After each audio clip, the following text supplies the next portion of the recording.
No Jumper, coolest podcast in the world. And today we got the one and only Royalty on the podcast. How you doing? I'm good. I'm really happy to be here. Are you?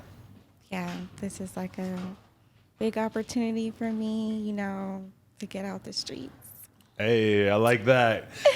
So, for the record, Mark from Soft White Underbelly. Right. That's the homie right there. That is the homie. I never really thought of him as a homie, but yeah, I guess he is He's a a homie. really cool dude. Okay. Yes, he is.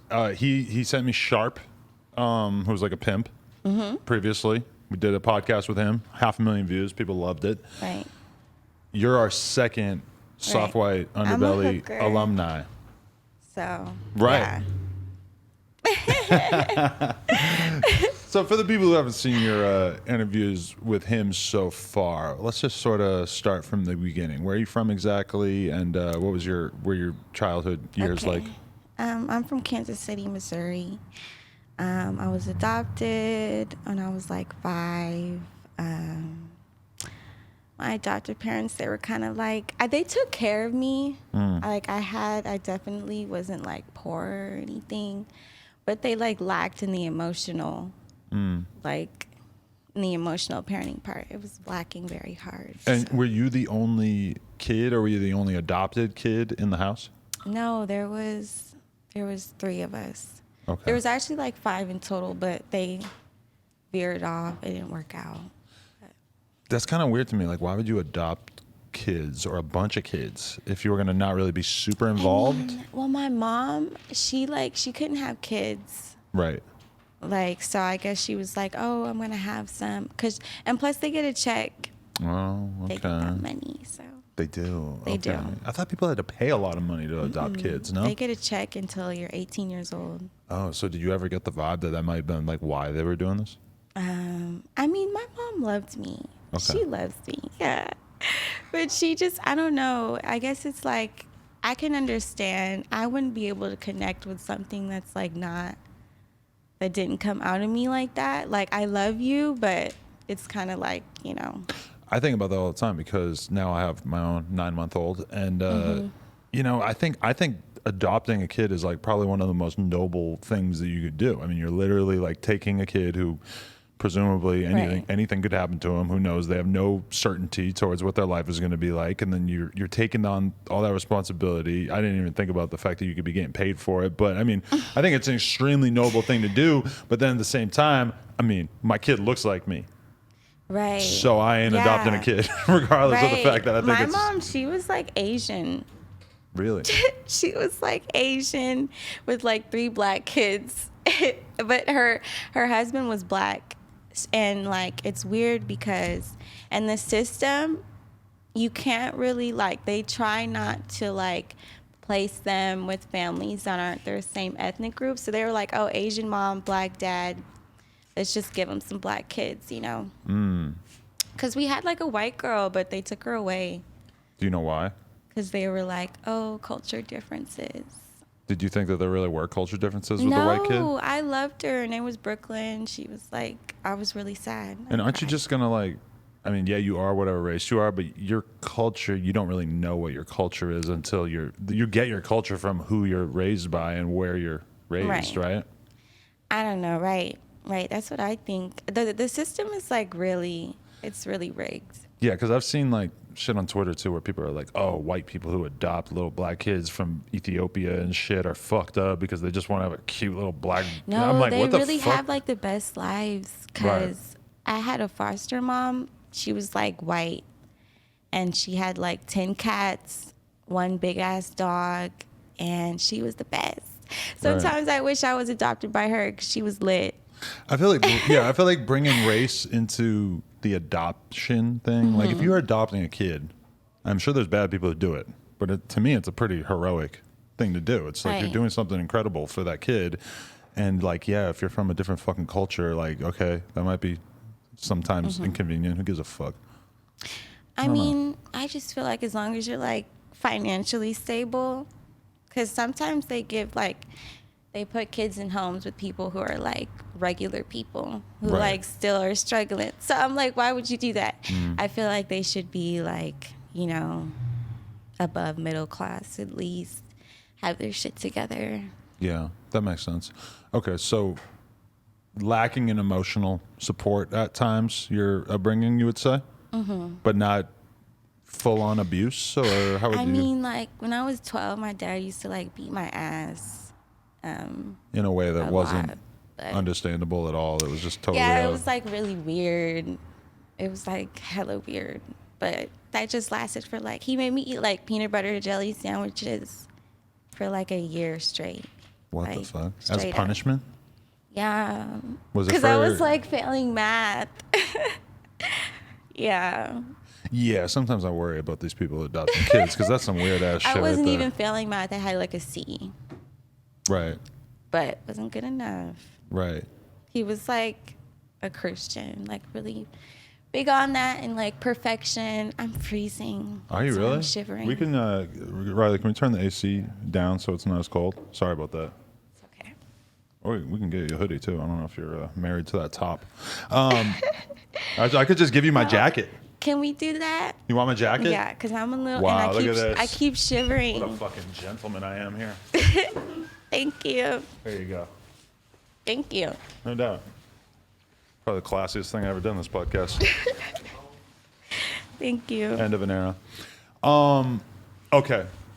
So It's really warm. Okay, no more shivering. was there a certain point where you became aware that you were adopted, and did it slowly start to like change how you thought? Like, do you remember up to a certain No. point you thought you were their I mean, kid? I always knew that I was like, because I left my mom when I was about 2, maybe 3. And I went to go live with, because my mom, she had me when she was 15. She was in foster care. And I went to the foster mother that raised her. I went to go live with her for a little bit. And then I just like kept going to homes. And I finally got adopted when I was like 7. So I was well aware. Okay. They changed my last name in kindergarten and everything. Right. And okay, so fast forward to when you get a little bit older and you decided that you wanted to go off on your own. How did this happen? You had a boyfriend, right? I had a boyfriend. Okay, like how I started like hoeing, or Yeah, or how just- I just started. Just how being things wild. started to go out of control at home that eventually led up to you leaving, I guess. I feel like I kind of did it to myself a little bit. Like when I think about it, I was like extremely rebellious against my mom. Like it started off small. I just wanted to like smoke weed with my friends and go outside, and she would be like, no. And so I would just take it to another level, sneak out, do little fuck shit. And I just started running away. And it just like, it got longer and longer. Like the periods of times that I would be gone to where it was like, all right, I'm just not going to come back. Right. So when you look back at it now, what do you feel like you were running away from? Did you feel like you were escaping anything in particular? Can you also tell them to shut up in there? Yeah. I was just like really lost as a kid. Like, I was just really lost. It was, I don't know. I have no explanation. I was just like really feeling through the world. I was like, growing up with your real family can kind of like fuck up your mental. And it can kind of make you feel like, who am I, So I was just out there trying to figure out who I was. And I kind of just like got ran through, like just did fuck shit, got into drugs, Even that young? Or that was I mean, a later thing? No, like when I was like a teenager, I was just smoking weed and drinking. But after I started hoeing, like when I was 18, I got addicted to crystal for like a year. I just got clean in like April. Really? That's great to hear because I was watching the interview where you were talking about that. And it was super sad, yeah. Yeah, I just got clean in April. Right.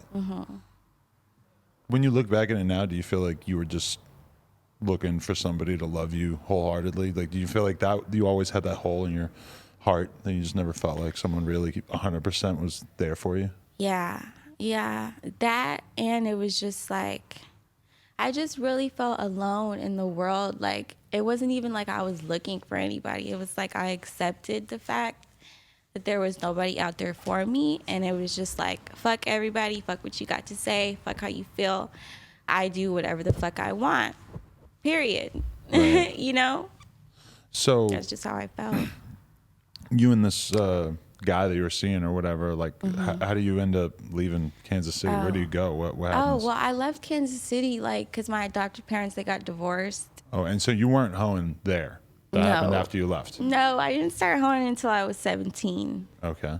And so I was a normal kid all the way up until, like, 15. Then I met this guy. He was, like, 20 at the time.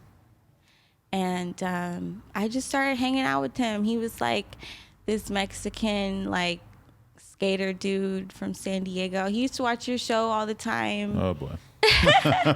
That's how I know about your show.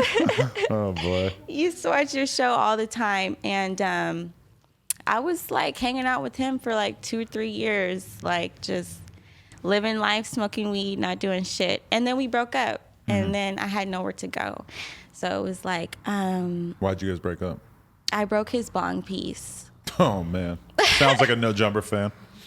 Yeah, I broke his bong piece, and he was so upset, like, that morning. And we were perfectly good, like, before it happened.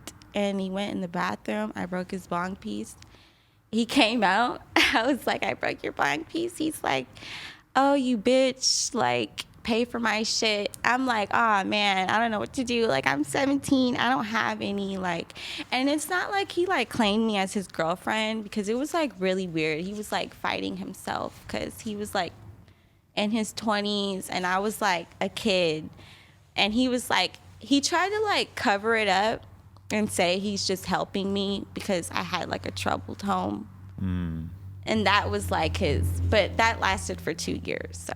You think he was just kind of using that to sort of... I mean, he was, like, fucking on me, so I would say that. Right. I mean, you know, if it was really a good Samaritan thing, then you didn't have to, you know, But, take like, it there. reminding a girl that she comes from a troubled past over and over as a way to sort of, like, have more control over her and have this little savior complex. I mean, Right. He would do that a lot, like, all the time. He'd be like, I'm here. And we was like, it's not even like he helped me because we were poor as fuck. It was just, like, a distraction. Better than going home, I guess, at the time. Right. So then you guys break up. What do you do? I was walking, because this was in San Diego. I grew up in San Diego. Okay. I was walking. I caught the trolley. I went downtown, and this guy, this, like, old guy, he was like, "Oh, you're cute. Do you want to make some money?" And I was like, "No, like, I'm not a prostitute." Had you ever even thought of it up to that point? I did, but I tried to stay away from it because it took me a while to, like, up until that point, to be like, okay, I need to do this because I have no other option. Now, I mean, like, I fell in love with my job, and it, like, empowers me because I do it. There's levels to this shit, you know? Right. But at the time, I was like, no. Like, a prostitute, I just thought of it as, like, a crackhead that's, like, 40 with no teeth that, like, fucks for 40 and shit, you know, shit like that. There really are levels to this shit. I was like, no, that can't be me. That just can't be me. That was just that's the society's mindset of a prostitute, you know? And I was like, it's just not for me. But he was like, you know, I'll give you some money. And I was like, I have nowhere to go. Like, I literally had nowhere to go. So I did my first date. I think he gave me like $100. He gave me like a room for the night. It was like 5 minutes. It was quick. It was fast. I used a condom my first time and every other time after that. But I just hear, like, stories where girls are like, I didn't know what to do at first. And I'm like, bitch, how do you not know? Like, this is a stranger. Wrap that shit up. Right. And I did that. And the next day, I had, like, already spent the $100. On what? Cheez-Its? Shit like that. Hennessy? You know, I mean, Hennessy and Cheez-Its? I was 17, so it was like, I think I bought, like, a fucking outfit and some food. Right. And I was like, well, shit, I need more. Because And you want to sleep in a hotel room the next night too, right? Right. And so I met this pregnant girl on the trolley, and she was like with these two guys, and she was a hoe. And she was like, "You be hoeing?" And I was like, I'm trying to get into it, And she was like, "Okay, well, I could show you." So she took me to the track there in National City in San Diego. I got down for the first time, and she showed me the ins and outs. She was like, don't date any black guys. I can't believe the way you say that. Like it's the most obvious fucking rule on earth. It really is. When I heard you say that a couple of times, like I have a group chat that I'm in with 3-4 black men that I'm friends with, and I thought about texting them about that, and then I was like, I don't feel like explaining. No, because they usually are like, "Oh, that's like, bitch, you're black. Like, why not?" But it's like, I just don't want to do business with you. But I'm cool. You said that they're just always on some tripping shit. Like, is it really like biracial lines like that? And do you think it's because you're black that they feel like they could kind of wild out on you more? Yes, because I know a lot of white girls that are like, "Bitch, my biggest clientele is black guys." And I'm like, I can't relate. My biggest clientele is Mexicans and white men. Right. And Asian men. That's where it's at for me. Like, I just don't fuck with it. I just don't. Right. Simply put. I mean, I don't know. Maybe they're just like, who gives a fuck? This is a black bitch. She's like equivalent to my sister or some shit. Goddamn. So they don't really care. That's wild. But it doesn't really matter because I'm not dating you anyways. Yeah, I feel it. But that's like a golden rule. Wow. It's like golden. I feel like I really should not or cannot comment on this, but it's pretty interesting. I mean, like, how black niggas be. They be on some fuck shit sometimes. Well, I would say that, like, in a lot of cities, maybe a lot of the gangbangers are going to be black dudes. Right. And so, like, I feel like maybe a lot of the gangbangers are the ones who might be the kind of ones you don't want to deal with as prostitutes. So I guess I could see it from that perspective. And you'd be surprised. Like, the youngest guys be picking up pussy. Like, it's crazy. Really? Like, 18-year-olds have pulled up to me, like, well, I've been on the track. And they've been, like, wanting to date. And I'm like, when I first started, I would, like, the young Mexican ones. But now I don't. Now it's, like, 40 and up. Right. That's the only type Wow, of the young dudes are fucking weird too? Yeah, I mean, they're not real tricks. Like, they just want to, like, fuck on you, and they see you as, like a thought box. Like a thought box. What's that? What's a thought box in that situation? Like, just a thought. Like, just a bitch who, like, likes to fuck. Prostitutes aren't, like, big on getting fucked. You want to get it over with. Yeah. I'm here for my money. Get your nut off and let's go.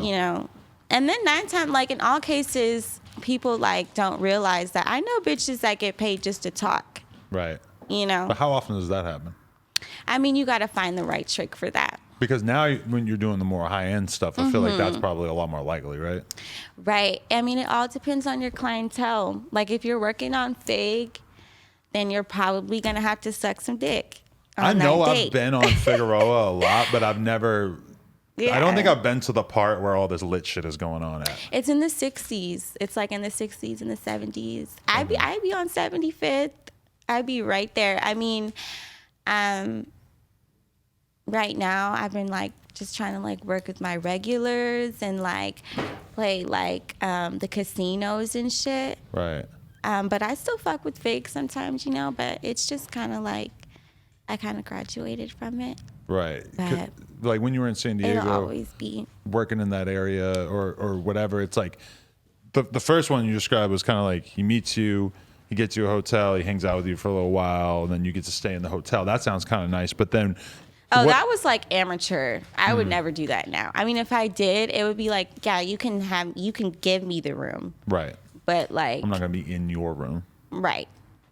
Right. I feel it. But so, okay, then once you're working on a certain track or whatever, is it like how many customers could you realistically have in a day? And is it taking place in their car for the most part? I mean, I really try to like do it in their car. Yeah. Because, I mean, if you go to their room, you can like really break them and like get more money. But you could do that in the car too. Shit. I mean, ask about it. Right. That's all you got to do. How do you Just ask. How do you get more money out of them? You try to You upselling them. ask. I mean, you ask. You just ask. Yeah. You'll never know if you don't ask. This you know? this shit has taught you a lot about the streets, huh? Yeah. How to manipulate people. I wouldn't say manipulate. I mean, I'm a female, and I know men, and like I know what you're here for. So, you know why you're here. But when you started, know? you were a little girl, realistically. Right. Yeah. Although you did grow up fast, I suppose. Yeah, I was definitely really like, when I look back, I was like very little in my mindset. I was like still a child all the way, 100%. Right. I have no business. So what kept you left San Diego at some point and came to LA, right? Oh yeah, I came to LA. I was still 17. And I had actually met this pimp. I met him in San Diego. He like, I mean, he wasn't really a pimp, but he was like, I met a lot of these when I was younger. I would tell them that I was a hoe, and they would be like, I can help you, just so they could like get my money, you know, but they weren't really pimps, you know. What's a real pimp actually doing though? He makes you better, you know, like, I have like, say if the girl, when she meets the guy and she's like on drugs and shit, and he gets her clean and like, you know, she's making money the right way and she's elevating in her life, you got to look past the fact that he's taking her money because he's like literally got her off drugs. He's managing her life. People like fail to realize that prostitutes suck at managing our lives. Like, we literally suck ass. It just doesn't work out. It doesn't work out. What is the main things that makes it like that, though? I was watching a video of a stripper talking about how she was stripping, making so much money for all these years, and she's like, I didn't save any of it because once you're in that lifestyle, you just burn through it. Right. I mean, it's like, because we just see it as we're the product and the money's always going to be there. Like, why save it? I'll make money tomorrow. Right. And, you know, like, I guess pimps don't think like that. They're like, no, bitch, we need to save this because what if you don't make money tomorrow? Or what if some shit happens, or, you know, and then you got to invest into shit.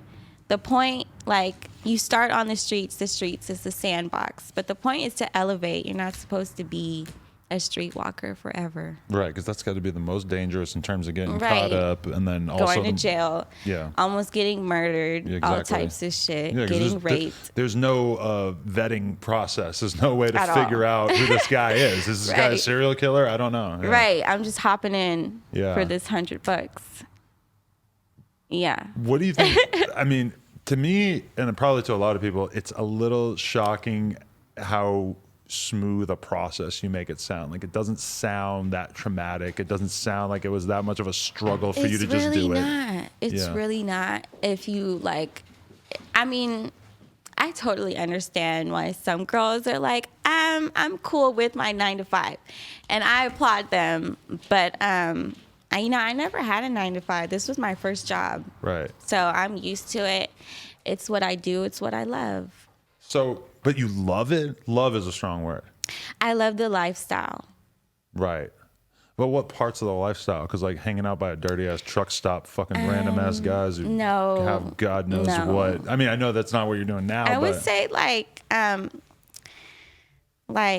because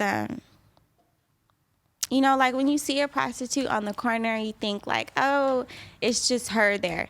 9 times out of 10, she has like wifeys like working with her, like, and she has like folks, you know, and they're a family together, and they're out here in these streets together.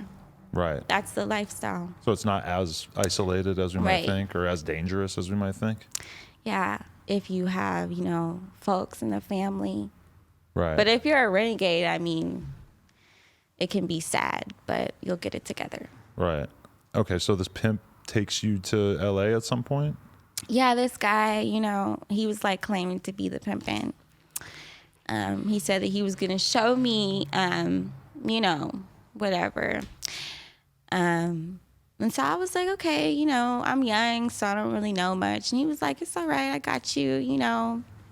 So we came out here. I told him to take me to Hollywood Boulevard because I didn't know where to go. So I went to Hollywood Boulevard and I caught a date, actually. I caught like a couple dates on Hollywood Boulevard. Just walking down the street and they just pulled up. And yeah. But I was working Hollywood Boulevard when I first got here. And then I left him because he like did some weird shit. And I met somebody else and he was like, he took me to Fig. And then I discovered Fig. What's it like working on like a non-primary outlet like Hollywood Boulevard, where I assume there's some prostitutes, well, but not a ton? I do that now. Okay. I do that now. Now I work on like random streets, like sometimes, because it's just better that way. I don't know. It just is. Like there's less police presence. Right. I mean, they're never gonna guess that you're like a hooker. Right. But then at the same time, you are walking by a ton of dudes who are not looking for a prostitute. I mean, you just got to use your eyes. You know, like we catch a lot dates. of eye contact. Yeah, we catch dates with our eyes. It's about like in the game, people always say it's about the hook and not the look. Because there's like ugly girls, like super, like you'd be like, bitch, stop playing. You know you're not getting no money. But they really are, because something that they're doing to hook that trick in is making them really like them. I don't know. It's all a fantasy, you know. It's a lot of personality, a lot of personal skills, basically. Right. If you don't have a personality, you're not going to make any money. Right. So then once you start... once you make your way to Fig, yeah. How many are you doing in a night? I guess is one of my big questions. I don't have a specific answer. 10? I mean, yeah, 10. If they're like at $100, you can make 1,000. But if you like do good on those dates and you get maybe 200, maybe 140 here, 160 here, maybe you just use 7 condoms that night. I don't know. Or sometimes you could get the whole shit off one. 7 condoms? Depends. So you're acknowledging that you might not wear a condom half the time? No. I wear condoms. Okay. Every single time. Every single time? Because I've got a ton of dudes that are just ripping that thing off. Every single time. Okay. Blow job, hand job, sex. Hand job condoms. Hand job condoms. Wow. Because hardcore. It's like, you know, I'm a professional. I'm not your girlfriend. I'm not your wife. Like, why would you come here expecting some bare shit? Like, The whole thing, though, is that it's like you don't have any way to sort of figure out what kind of client you're dealing with. So the guys who want to fuck a girl and rip the condom off at the last second and give her HIV, put a baby in her, whatever kind of scandalous ass shit they might be dreaming up, you're just kind of at risk of it. If they decide they want to beat your ass, it's just gonna happen, right? I mean, I've almost gotten killed before. Yeah. So I can relate to that, but I've never had anybody like rip it off. Right. I usually like hold the condom like with my own hands. Oh, that's smart. Like they put it on and I like hold it. I hold it down. That's pretty cool. They kind of get mad sometimes, but it's like I gotta make sure it's there, babe. Right. But so during all this, are you staying in hotels for the most part, or? No, I have an apartment. Oh, okay. I have an apartment. I was staying in hotels like last year. I was like in rooms and shit, but I had to go to the next level. It's little levels at a time. Right. And plus, it's easier to chop up like when you have an apartment because you don't have to pay room fees every day. You just gotta pay rent. Yeah, the hotel fees are gonna kill you. It's gonna totally fuck up your bottom line. Yeah. Yeah. That shit can be hella depressing. Yeah. Definitely. I mean, you're giving up a large percentage of the money that you made off your gash that night by just getting spots. It really sucks. It really sucks. I believe it, dude. That used to be my least favorite thing when we'd be like on road trips and shit. It was just wasting so much money on hotels. I'm like, this ship should be free. Or it really should. Let me sleep on the ground somewhere. Yeah, it should be like $50 minimum because it's like you're giving me a bed and a shower. Like, come on now. Right. Yeah, that's how I feel. That's a basic human necessity. Yeah, just hook me up. Right. Pieces of shit. All right, so how do you start kind of elevating? Because it's like we see such different versions of you in your two Soft White Underbelly interviews, because you're like street walking in the first one, and then you're wearing your fucking Versace looking ass dress. I don't know if it was actually Versace, but it's like, it wasn't. It was from the Slauson, but it was still bomb. Hey, Slauson Versace is still Versace. Fuck it, yeah. But then it was still bomb. You're giving off a very different vibe, and like you looked like way prettier. Your hair looks nice. I'm like, wow, she's like really presenting herself. She looks like one of the fly chicks that you see walking around in Vegas at the casinos. Yeah, the first video, I was like, that was like my spiral. I was like still like heavy on the drugs. Yeah, those drugs, man, they like really had a hold of me for a second. Oh yeah. It was like super weird. But did it make, like, what was selling pussy like when you're on crystal? Like, did it make it easier? At first, like my first time I did it, it was on my 18th birthday. Oh wow. And I made 1,800. Oh wow. I'm sorry. I know. I was like, what the fuck kind of yeah, night like was that? Gucci was lit. Well, you met a baller, huh? No, I made 1,800, and I just stayed up all night and I made it happen. And what I liked about it was like I was so happy, like I was so lit, like it was just so easy to do the job. I was still really young and I still didn't know much about the game. So I didn't realize like, bitch, just be yourself and, you know, you'll make money like that. But it kind of just like pushed my personality out. Right. And it was just easier for me to work. But then it started to get like, it wasn't the same anymore. You know, I was getting skinny as fuck. Like I lost hella weight. You were already skinny as shit in that interview, but it probably just kept getting worse. Yeah, I lost hella weight. Like I really used to be really thickums, but really, you know, I'll get it back. It's all good. Yeah, it's coming back. Hometown buffet. Shortly. I mean, it takes time. You know, that shit, it makes me so mad because like it's harder to gain weight because like it like emaciates. You gotta like gain muscle back. How bad did it get, addiction-wise? Like, I was lying to my loved ones. I was like getting high on my dates and then going back like home around like my family and shit, like high. But I wouldn't tell, like my addiction, I was like trying to keep it as secret as possible. Right. Like I would like sneak out, go to my next door neighbor's house, get high and come back, act like nothing happened. And which that made it like worse because it was like I'm literally like trying to keep this inside and I'm really high as fuck.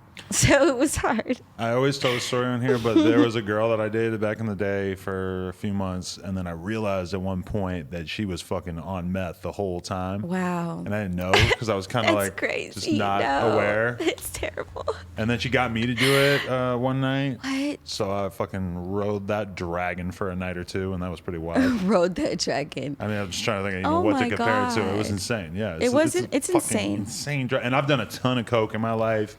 Other pills, Molly. I wouldn't recommend it. That's the insane. Devil right there. It literally is. That shit is gnarly. Because it lasts a long ass time. For no fucking reason. Like, it's like. And the come down I had from it was the worst. Oh my God. I'm far. Killing everybody. Don't ask me shit. I really thought I wanted my life to be over. Don't ask me shit about nothing at all. Yeah. So what had to happen for you to decide you finally wanted to get clean, and what was the process like? Like everybody around me was like, damn bitch, like you're spiraling bad. You lost weight, you're mad all the time. You're like literally not the same person anymore. I mean, at least you had some people around to tell you. Yeah, but it was like a really important person. Like I don't care about people. I mean, I do care about people, but like just growing up the way that I did, it just made me not as like, I don't know. I have a very select few of people that I like care about. Like I really give a fuck about how they feel. Like it's like one or two people in like this whole world. And it was one of the one or two people. And I was like, oh shit, I need to get my shit together. You know? Definitely. Because they were like, you're not the same person. And I was like, I don't want to change. But it's like, it's a lot easier to say you don't want to do it than to actually stop. How hard was that process? I mean, it's like, you really just, it's not that hard. You just have to literally be like, I'm not going to do it. Because there's been times where I was like in recovery and I would like go on a date and he would like be high as fuck and I would know he would be high. And I would still be like, I don't get high anymore. It's just like, I just didn't want to do it. You have to be tired of doing it. You have to be like, I'm tired of getting high. I'm tired of running around in circles on this bullshit. Definitely. So, okay. How do you end up in Vegas and sort of, is it just like you make more money? So then eventually you just decide that, you can, take a little bit more time to try to figure out different stuff instead of just doing the same streets that you had been doing? I mean, I went to Vegas the first time like a couple months ago. It's just, it's part of like every hoe's like elevation. Every hoe goes to Vegas after she's, after she knows how to like really chop up on the track. She goes to Vegas. She learns how to like use her mouthpiece more.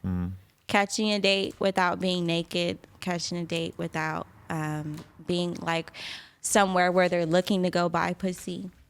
Damn, so you were damn near naked when you were walking around Fig and shit? Yeah, you never been on Fig? We be naked. I've seen videos, and I used to live in Koreatown, and I would see a van pull up and drop off like 8 black chicks. I'm dead. And they're damn near naked in my neighborhood. And my neighborhood was like it was all Asian people and shit. And they would just drop off a van full of girls outside the 7-Eleven, and I would see it sometimes just like, that was a real stable. Oh, he yeah. was not playing. He had a van. That's funny as fuck. Yeah, we be naked.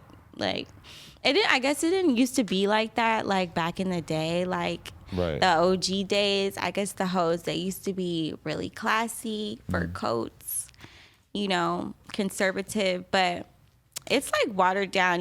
There'd be like gangbangers who want to be pimps, and then they get girls, and then they make the girls like gangbanging hoes, and then they're just ratchet. And then, like they didn't have no game. Like game is really important in my game. Right. To have it, to make money. It's like super important.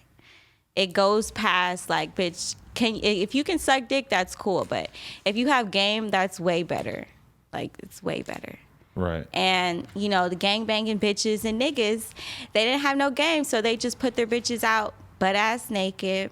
But not butt naked, but like wearing dresses that are damn near naked? Butt-ass but naked. They do really naked, too. No, like G-strings. Right. They're not, they have something on, but they're naked.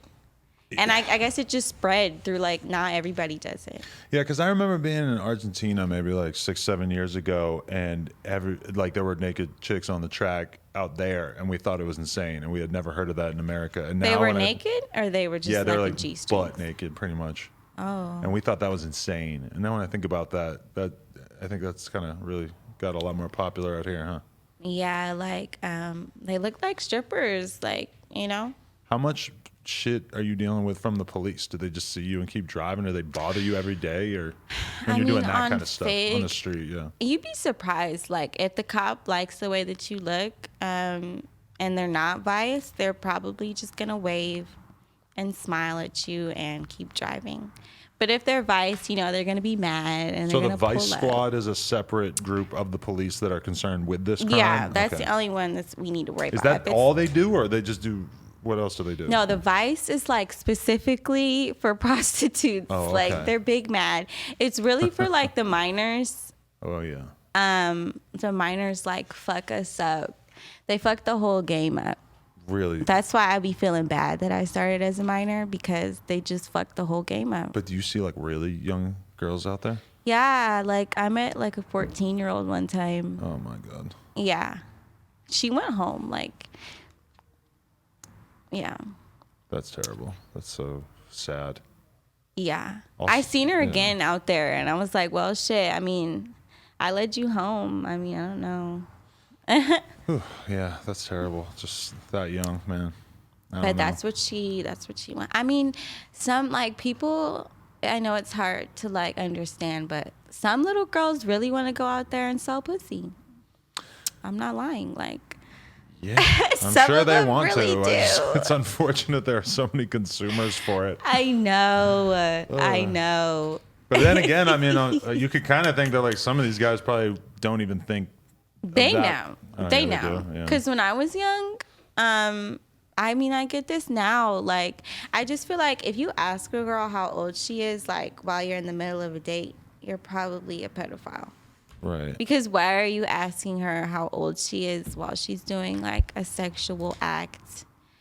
You know, I be telling them that I'm 19, and they'll be like, you sure you're not, like, 16, 17? And when I wear no makeup, I make the most money. Really? Yeah. Wow. And I have like a really baby face. That's interesting. Damn, so that's got to be like one of the biggest fetishes, huh? Oh yeah. Wow. I mean, you already know that shit. I guess like, but you don't really know because I mean, it's like it's not like there's a child porn section on Right. Pornhub, but I bet if there was, that it would be the most popular section, which is like that right. really tells you all you need to know. I mean, teen is like, you know, that's like the biggest. I mean, there's obviously no teen The barely porn. legal shit is Right. so popular that I mean that tells you all you need to know. Exactly. They like that shit. I mean, I don't know what to say. Like that's the only reason why there really is Vice. To protect the little girls, but they be getting on us, and it's like we're adults and we're just out here trying to get a bag, you know. So it's pretty unlikely. You don't consider it really much of a possibility that you could get arrested on a given night? No, though. I mean, the last time I got arrested was like a couple months ago. I like got in the car with the chick, and he was about to give me the money, and then they pulled up. And I was like, oh, shit, well, I'm going to get out. I got out the car because one time I was on a date and they pulled up and I just got out the car and they let me go. But they were like, no, like, you need to put your hands behind your back. They searched his car. He had like a whole AK in there. Oh, you cannot be picking up ass. But they Fucking started AK speaking Spanish. They started speaking Spanish and they let him go. They let him go with the AK? With the AK. Oh, my God. The What is going on? LAPD. Yep. Wow. Yeah. But they picked you up. Yeah, they took me to jail that night. And then do you have to pay a ticket or deal with anything, or is it just... No, they're literally petty as fuck. It's like a sign out. It's a automatic release. You wait. Like, you go in there. We had to wait, and they like to pick up like at least like 10 prostitutes so they can get a really good bus, so they can get they taxpayers' money all at once? You know? Scoop up a bunch of them. Right, get them. I guess they got to do it because otherwise, if there were no arrests for prostitution in a certain area, then it's going to be like, you guys aren't doing your job. We see all these people here. You have to arrest some of them, even though obviously this problem is just never going to go away. Right. They literally have to make arrests. Like, it's on their check mark list. So we wait. We usually have to wait until like 1 in the morning. And then they release us. Which is like so weird because it's like, if you guys really cared about the well-being of us, then why would you release us at 2 a.m.? Where there's still plenty of money where we're to be probably naked from being out on the track. Oh, so they pick you up and you're naked and they let you out and you're still basically naked, right? Yeah. That is weird as a police officer to like let a naked person leave your police station, given that nudity is also not legal. Right. Let me ask you this. How did you end up on Soft White Underbelly, and how has your life changed since you got that level of notoriety? I got on Soft White Underbelly I was referred to it because my story was like, you know, I mean, on his channel, it's like, you know, pretty depressing in a good way though. But he's got like some crazy shit on there, you know, all of the gritty shit.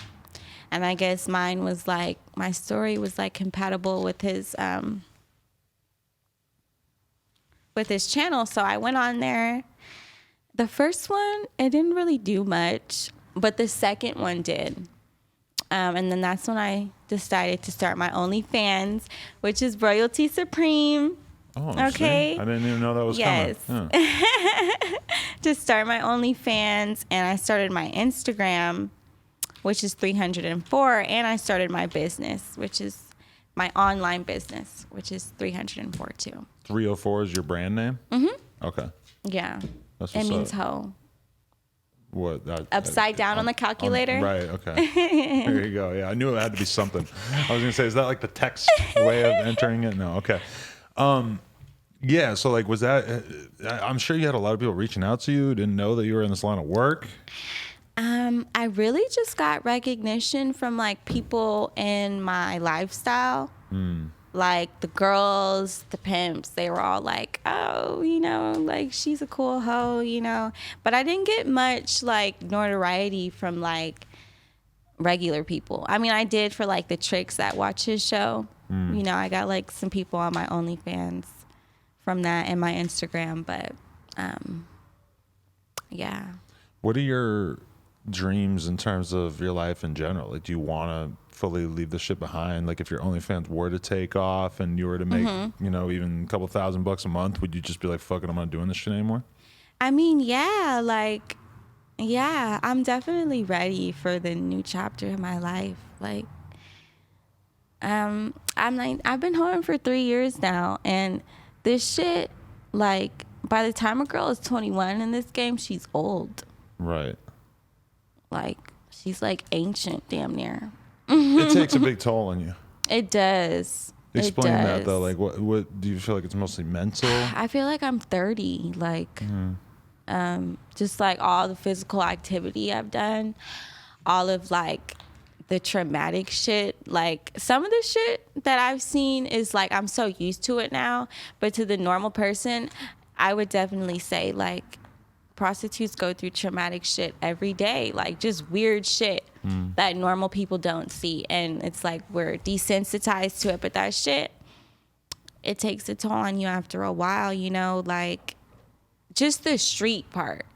I'm ready to like elevate from that. You know, I'm always gonna remember where I came from, and you know, I always gonna remember that I started off as a streetwalker. But like a lot of girls probably think about the idea of a random guy putting their dick in them for money, and it's like the you know, it's like a horrible idea. Like that just sounds traumatizing off rip. You don't seem like you really look down on it the way that a lot of people in society might. Huh? I mean, that's how. I mean, I'm not gonna lie. Like when I wasn't a prostitute, I had that same idea. So I don't even get mad when they be like that, because I'm like, you've never caught a date before, so I'm not even gonna like. You don't even know what it feels like to be like an ATM. You like literally look past that. Like it's so weird. It's like you look past it. Your brain shuts down when you're on the actual date. It's like. But is that a good thing? That the way that you make money, you basically have to completely desocialize? I mean, no, you don't have to desocialize. Like, I don't know. It's just like, we just don't think about it that way. We don't think about like, oh, I'm like, I don't like, when I go on a date, I don't like see it as I'm like really fucking this guy. Like I'm really getting it in with him. I'm like, no, I'm going on a date. I'm about to get this money, you know. You never had a sexual experience you enjoyed from all this? Yeah, like with someone who's not a trick. Right, that. But have you? They have nothing to do with like my job. But you never you never enjoyed it when you're sleeping with a guy for money. Does that never even enter your brain, really? No. Do you still feel like you can enjoy sex with other guys? Yeah, I do. Okay. I do. That's good, because I feel like that might go away at some point, or at least that's what I'd be worried about. I do, yeah. I mean, it's literally like, it's like going into the office. Like, it's literally like, it's two different things. Having sex with, like, you know, your man or whoever, and having sex with a client. Right. You're like, you know, doing your job. This shit's like, it's hard to explain, but have you had a man? It's not the same. Have you had men in your life that were your man that were actually understanding about your job, or do they usually? I assume most of the guys you end up dating are probably also sort of involved in this line of work. as pimps or as Sure. people close to it, close to the game. Sure. Yeah. I mean, I can't be with no square. But yeah. I'm just gonna answer the first one. I'm gonna go into that one. Right. The times that I have been with like squares, it's just not meant to be. Like they just see you as like they kind of see it as a hustle too much. And it's like we see our job as a hustle, but it really comes together with the lifestyle. Like if you're making the money but you don't have the lifestyle part, then it's kind of like, oh shit, my titty popped out. Sorry. Censor, keep that in mind. I'm sorry. If you don't have like two of them together, then it's kind of like it's square. Now you're a square, like living somebody's lifestyle. But okay, in terms of being a square, let's say that somebody offered you a job tomorrow and you could make, I'm trying to pick a good number, you could make $1,500 a week at this job. I'm cool. You're cool. You'd rather be in the hustle, even if it was enough money that you could have you could have your own apartment, you could have your own little life, you could get a boyfriend, you could, not be involved in all this bullshit. No. I mean, it's only they're because laughing with you, not at you. Girls. It depends. I mean, no, I just can't. But what is it? You love the hustle?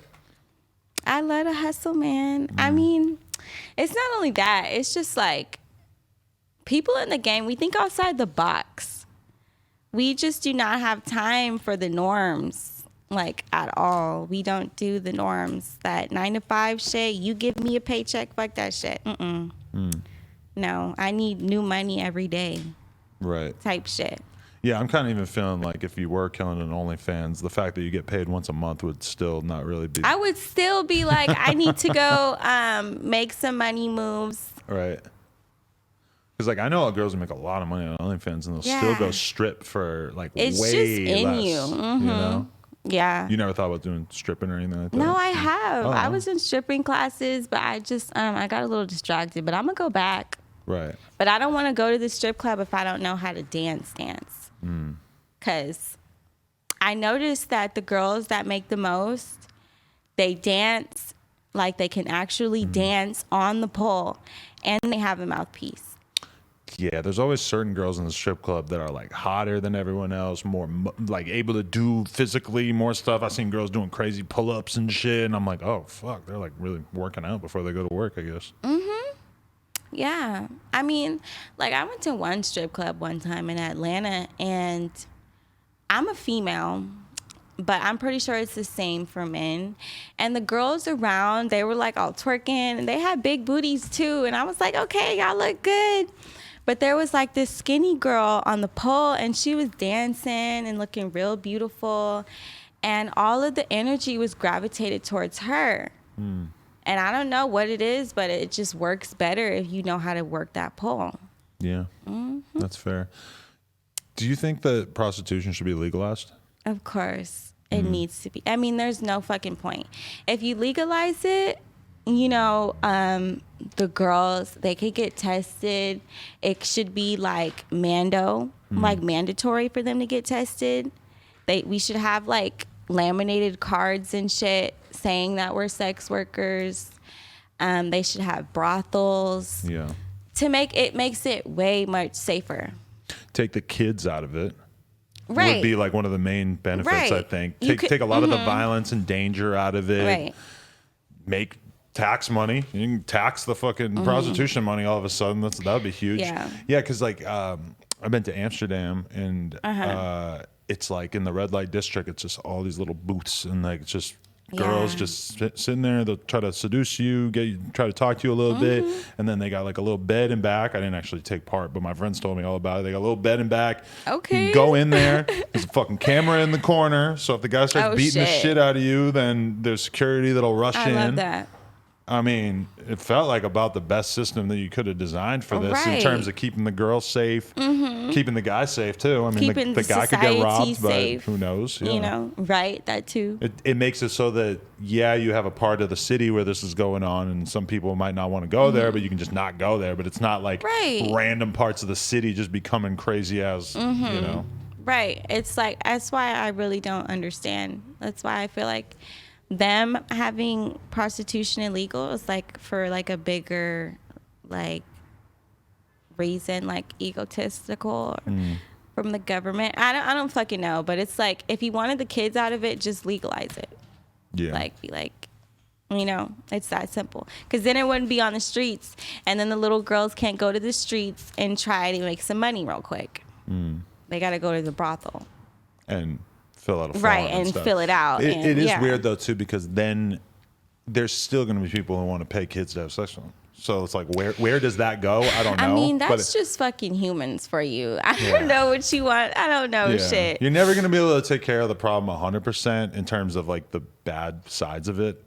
But at least it would be a big step in the right direction, you know? Right. You know, weed out all them bullshit ass tricks. Get the real ones coming in. You know? Fuck that shit. Have you ever thought about becoming like a YouTuber or anything like that? I have, but I'm actually, I feel like I'm pretty boring. No. I'm Trust just like, me. what would I talk about? I know a lot of boring girls making YouTube videos. They're a lot more boring than you are. I just wouldn't know what to talk about. Yeah. But I mean, hey, this is your third interview, right? Right. I mean, Right. but I keep seeing you get better on camera. I felt like your first one I watched was pretty bad. And then I the second know. one was Oh my better. God. It And then was I so feel like you're bad. way better right now than any of them I saw. I was like, oh, she keeps getting better on camera. Thank you. It is a big step though to like set up the camera yourself in your room. But I mean, you can do it on your iPhone. Fucking sit there and talk on your phone, make 50 videos before you put one out. I you mean, know? I do have a YouTube channel already. I have one already. My manager, he has it like set up. I think it's called like Beautifully Scarred or something. That was supposed to be like a project. I wanted to do like this Jocelyn's Cabaret thing, but like I wanted all the girls to be like real hookers.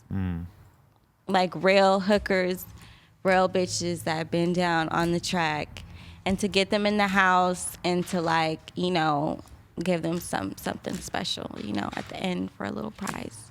That could be cool. But that was just an idea. I don't know. It didn't, I mean, I still have to work on it, obviously. It's just an idea. Right. Yeah.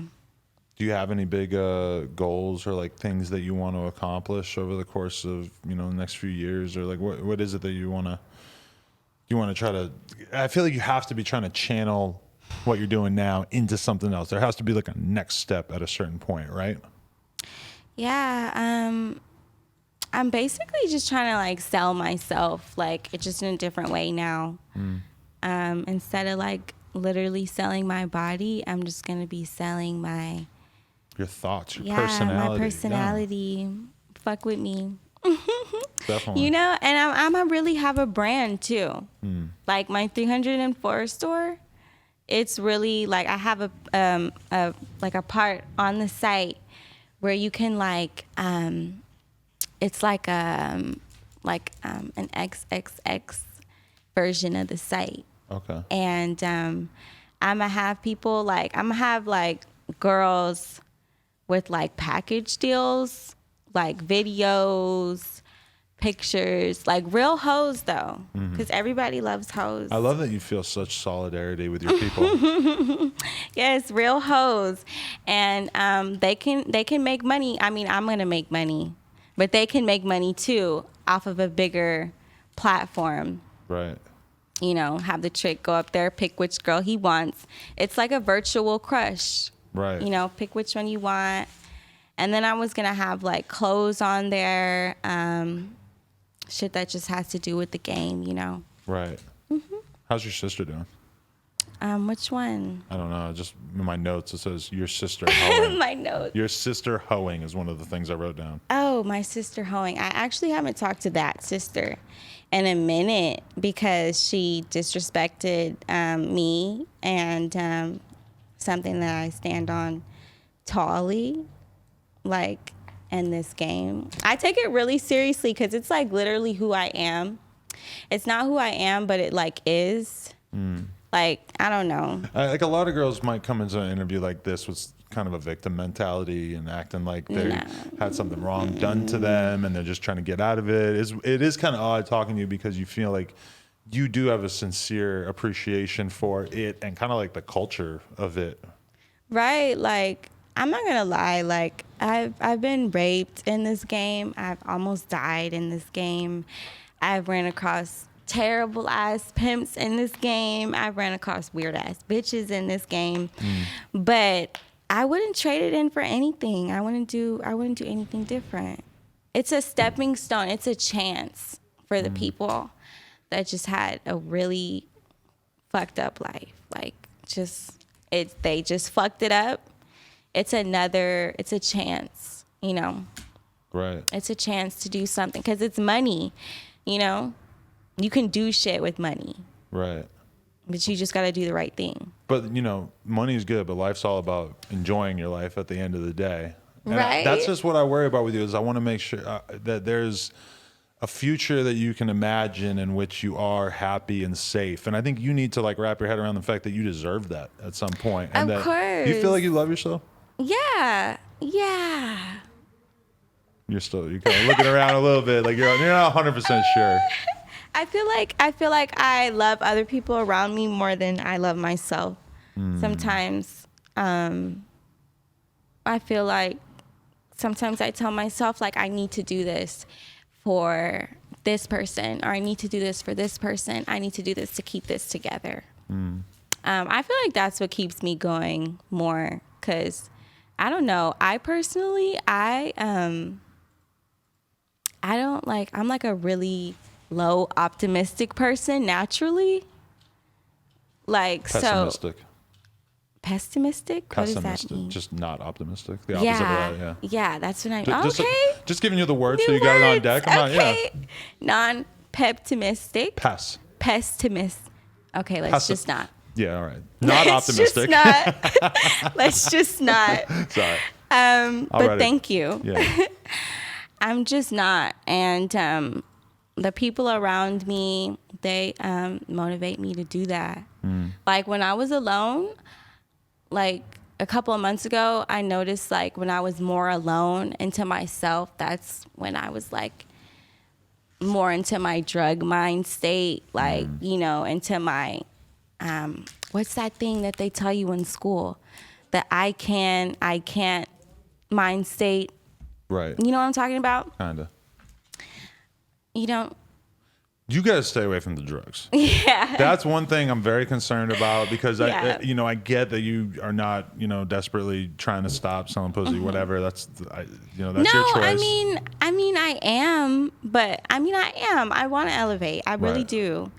I want to like be way bigger than I am now. Right. You know, I wouldn't say that I want to like, you know, but I accept it and I'm not going to be like ashamed of what I do or make it seem like it's terrible or make other girls that do it feel bad about themselves because they could be living in rooms and shit right now. I'm not going to make the bitch feel bad, you know? No, I respect that 100%. I just want to make sure that, you know, I just feel like. I'm definitely done with the drugs. You ain't got to worry about that. Because that's all bad. I have no desire to do that shit anymore. Yeah, because that shit's all bad. Nobody ever ends up on the other end of that with a good story to tell. I know that's right. So what do you got planned after this? What's going on in your life? Well, my mom, my real mom, actually, the one who had me when she was very young, she's here in LA with my baby sister. So I was going to go see them after this. You've seen her before or never? I seen her like when I was growing up, and then I got adopted, and my grandpa saw me in Golden Corral, and he was like, "Oh my God, you look like my daughter," because we really do look alike. That's how you figured it out? Yeah, he was like, "You look like her so much. You got to be my granddaughter." So I was like, "Okay, what's your daughter's name?" And he told me, and I was like, "That's my mom's name."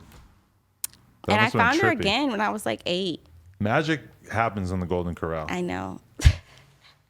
That's one thing I know. The Golden Corral. I like that I shouted out Hometown Buffet on this podcast as well. So now we're shouting out all the greatest buffet locations. Right.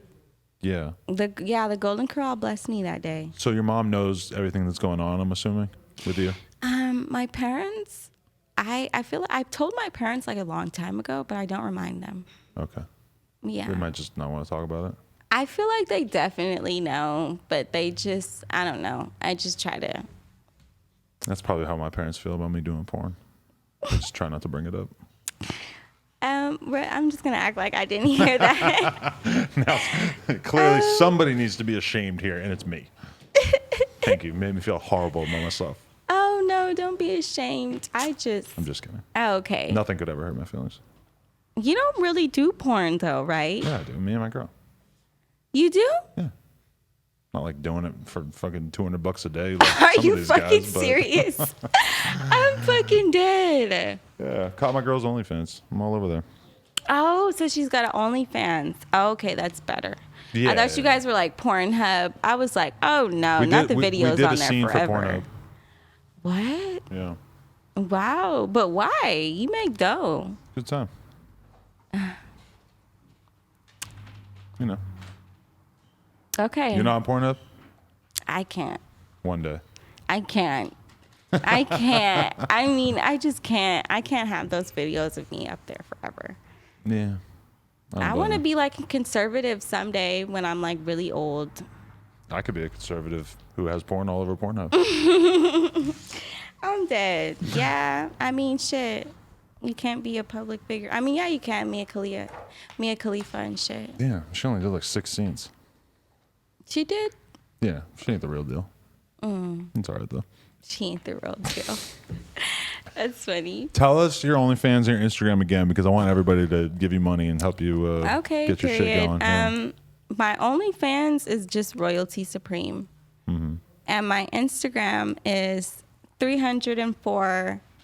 I believe that it's like a 4 at the end. Okay. Like it's not 304, it's 300 and the number 4. So 3,004? No. 304. Yep. 304 equals 304. I'm confused. Maybe we can put it on the screen. Laura, you want me in charge of this? Okay. I appreciate you telling us your story and Thank everything. you. Yeah. Thank you for having me. It was a great time. Thank you very much. Thank you. And I hope you enjoyed the jacket. Oh, I did. You can have this. I was sweating a little bit. If it helped keep the titty in, then I think we're good. It did, because it did slip out. Yeah. In the middle of this. We might have to keep an eye out for that. Royalty, No Jumper, coolest podcast in the world. Check us out on YouTube, Okay. Patreon on the screen. There's boobs on there. Like, comment, and subscribe. NoJumper.com if you want to support. We'll be on stream on Friday, listening to your music. Cop her shit. Give her some bread. Okay. Oh, I don't have any music, but Oh, whoops. I mean, OnlyFans. I have whatever. lots of things to look at. Yeah. Appreciate you. Oh, yay.